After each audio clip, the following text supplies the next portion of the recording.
I served a short stint as a fireman.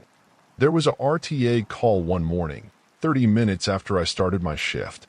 This guy got T-boned while driving home after a night of heavy drinking. He got T-boned on the passenger's side when he ran a red light. His wife died instantly, and he pretty much remained unharmed. When we arrived at the scene, he was outside his car, while the wife was still seated in the passenger seat. Her lower body was still in her seat while her upper torso splayed over to the driver's side. Looks like she was just reaching over to the driver's side to open the door, just that she's unconscious and non-reactive. No blood at all from what we can see from the driver's side. The passenger's door was caved in badly. The driver was still tipsy and thought nothing of what's happening. Kept asking us to hurry up and extract his wife so that they can head back home, laughing and fumbling around with the police. When the paramedics realized that there was no pulse, we tried extracting her from the driver's side, and we realized that her lower left body, her left pelvis to her thigh, was completely crushed, and she was impaled through her left abdomen by a piece of the door. When we told him that his wife has died, probably bled out minutes after the impact, you could see the disbelief, "Stop kidding me," slowly morphing into realization and ending up as desperation. He was immediately sober and ran over to the driver's side, tried to pull his wife out. It tore her wound up, and we had to drag him out. He then proceeded to the passenger side and tried to pry the cave door open. We left the scene then and let the police handle the aftermath. I saw it on the news that afternoon.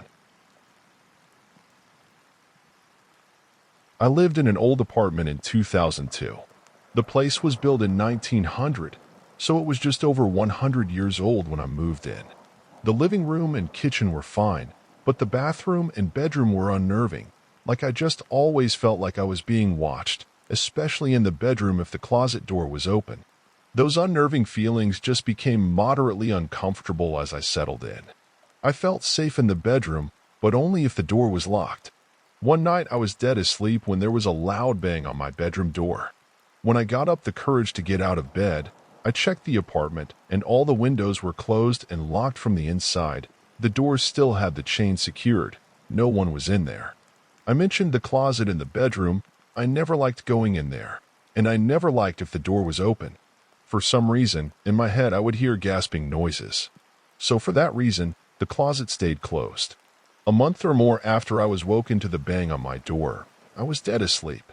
But something woke me up, and it was a pressure on me like being held down. It was pitch black in my room. I couldn't see anything, but I knew someone was standing over me. When I could finally turn on a bedside lamp, no one was there. After then, I couldn't sleep in the dark. I had to sleep with a lamp on.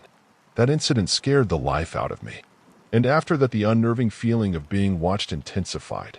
Friends would come over and comment about being uncomfortable in the bathroom like being watched.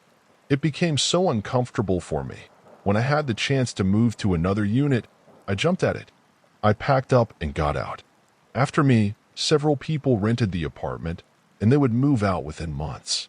I became friendly with the building manager, and I told him that I felt the place was haunted. He kind of laughed it off. Years after, they were renovating the place. Building manager was doing some painting in there. The building owner was there too. I went and checked out the apartment, and it looked nicer. It didn't feel as creepy. I got to talking with the building owner, and through the course of conversation, he just throws it out there that a former tenant committed suicide in the closet by hanging themselves. He also mentioned that the original designer of the building lived in that apartment and died in there. I wasn't mad when I heard that, but felt validated that what I experienced was real. While at university, my friends and I ran out of booze. Hardly any shops were open because it was late on, so the only option was to walk the mile or so to the nearest 24-hour supermarket. Between the supermarket and the dorms we lived in was just row after row of suburban houses which all looked the same.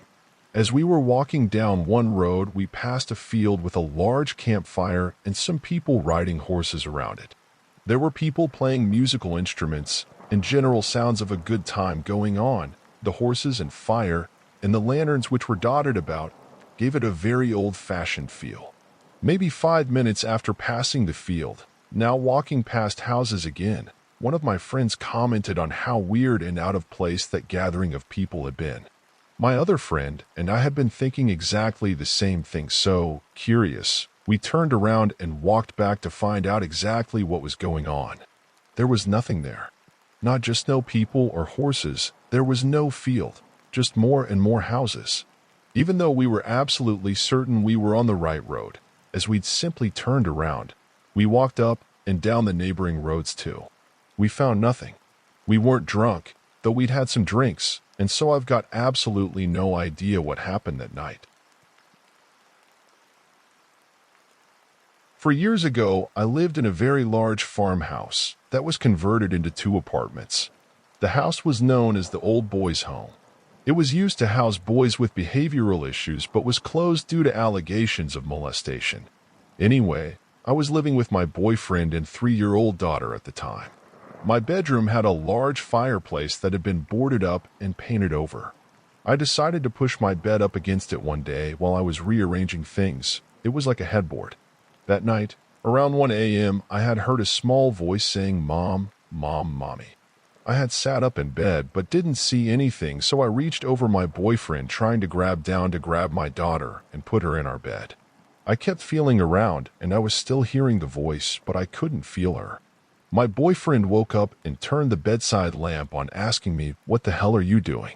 I explained that Amelia was trying to get in our bed and I was reaching for her. There was nobody there.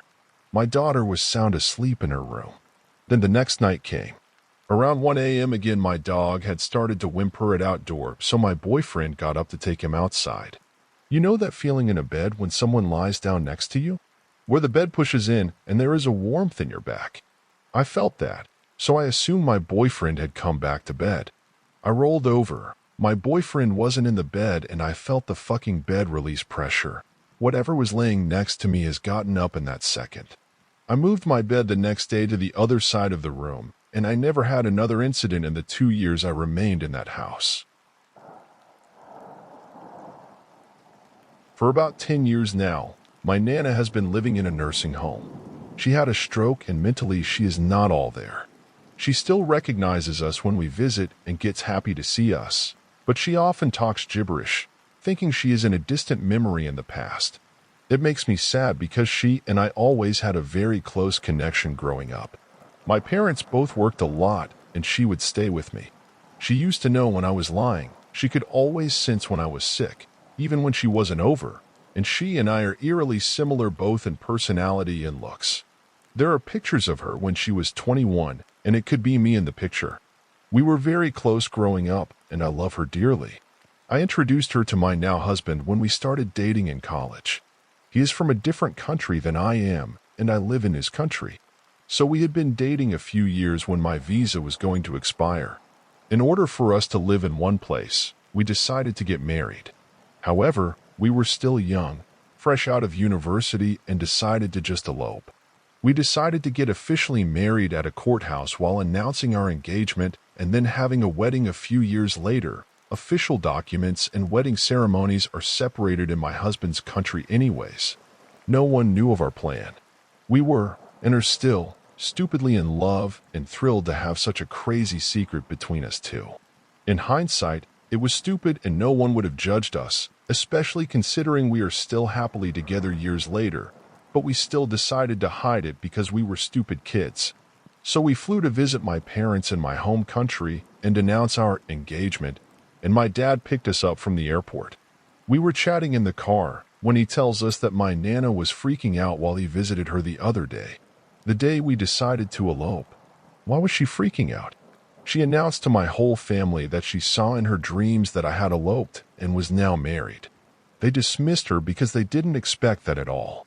She kept insisting and was incredibly lucid about it. She raised her voice, which she hadn't done since before the stroke. My dad had mentioned because he thought it was sweet that she was so worried about this and became so lucid. My husband and I just got silent in the car and I went cold. We don't know how she knew that or if it was just coincidence, but she knew somehow. We went to visit her a few days later and she didn't remember it at all. She was thrilled we were engaged. We are happily married now and had our wedding and stuff. and no one ever found out we had eloped before the wedding day, except my Nana apparently.